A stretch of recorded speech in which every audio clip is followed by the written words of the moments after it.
ತೇಜ್ ಪ್ರಭು ನ್ಯೂಸ್ಗೆ ಸ್ವಾಗತ. ಬೆನಕನಹಳ್ಳಿ ಗ್ರಾಮದಲ್ಲಿ ಜಿಲ್ಲಾ ಪಂಚಾಯತ್ ಇಲಾಖೆಯ 2024-25ನೇ ಸಾಲಿನ ಪರಿಶಿಷ್ಟ ಜಾತಿ ಪರಿಶಿಷ್ಟ ಪಂಗಡ ವಲಯಗಳಲ್ಲಿ ಸರ್ಕಾರಿ ಶಾಲೆಗಳ ಹೊಸ ಕೊಠಡಿ ನಿರ್ಮಾಣ ಯೋಜನೆಯಡಿ ಮಂಜೂರಾದ 14,50,000 ರು ವೆಚ್ಚದಲ್ಲಿ ಕೆಎಚ್ಪಿ ಶಾಲೆಯ ಒಂದು ಕೊಠಡಿ ನಿರ್ಮಾಣ ಕಾಮಗಾರಿಗೆ ರಾಹುಲ್ ಜಾರಕಿಹೊಳಿ ಅವರು ಚಾಲನೆ ನೀಡಿದರು.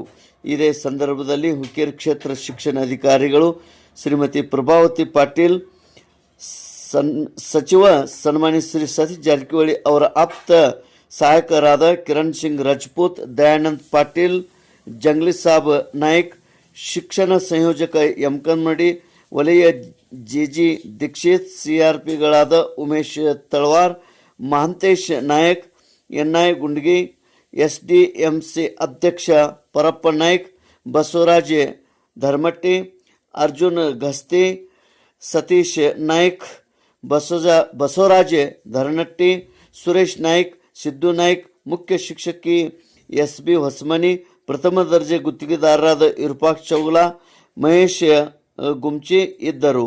ಮನಗುತ್ತಿ ಗ್ರಾಮದಲ್ಲಿ CMIDP ಯೋಜನೆಯಡಿಯಲ್ಲಿ ಮಂಜೂರಾದ 30 ಲಕ್ಷ ರೂಪಾಯಿ ವೆಚ್ಚದ ಶಿಶಿ ರಸ್ತೆ ನಿರ್ಮಾಣ ಕಾಮಗಾರಿಗೆ ಮತ್ತು ಲೋಕೋಪಯೋಗಿ ಇಲಾಖೆಯ ಯೋಜನೆಯಡಿಯಲ್ಲಿ 30 ಲಕ್ಷ ವೆಚ್ಚದಲ್ಲಿ ಸರ್ಕಾರಿ ಮರಾಠಿ ಶಾಲೆ 2 ಕೊಠಡಿಗಳ ನಿರ್ಮಾಣ ಕಾಮಗಾರಿಗಳಿಗೆ ರಾಹುಲ್ ಜಾರಕಿಹೊಳಿ ಅವರು ಇಂದು ಚಾಲನೆ ನೀಡಿದರು.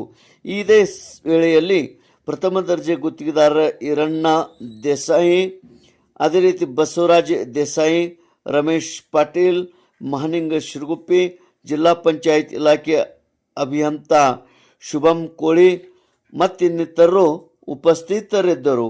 ಅದೇ ರೀತಿ ವಿವಿಧ ಕಾಮಗಾರಿಗಳಿಗೆ ಸನ್ಮಾನ್ಯ ಶ್ರೀ ರಾಹುಲ್ ಜಾರಕಿಹೊಳಿ ಅವರು ಯಮಕನ್ಮಡಿ, ದಡ್ಡಿ ಜಿಲ್ಲಾ ಪಂಚಾಯತ್ ವ್ಯಾಪ್ತಿಗೆ ಬರುವ ವಿವಿಧ ಗ್ರಾಮಗಳಲ್ಲಿ ಇಂದು ಸೋಮವಾರ 29 ಜೂನ್ 2026ರಂದು ರಾಜ್ಯ ಯುವ ಪ್ರಧಾನ ಕಾರ್ಯದರ್ಶಿ ರಾಹುಲ್ ಜಾರಕಿಹೊಳಿ ಅವರು ಗುದ್ದಲಿ ಪೂಜೆ ನೆರವೇರಿಸಿ ಕಾಮಗಾರಿಗಳಿಗೆ ಚಾಲನೆ ನೀಡಿದರು.